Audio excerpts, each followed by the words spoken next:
అతి సుందరమే లంకాపురమని ముచ్చటబడినే చూడవచ్చి తిని.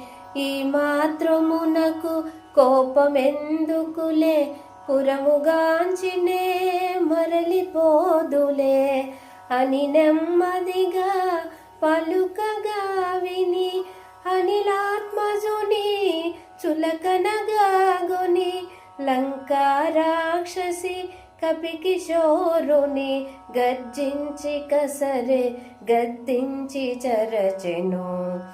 సింహనాదమును మారుతి చేసే కొండంతగతన కాయము పెంచే. వామహస్తమున పిడికిలి బిగించే, ఒకే పోటున లంకను గూల్చే.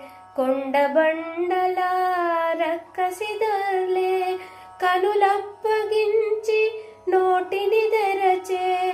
అబలను జంపుట ధర్మముగాదని లంకను విడిచే మారుతి దయగుని.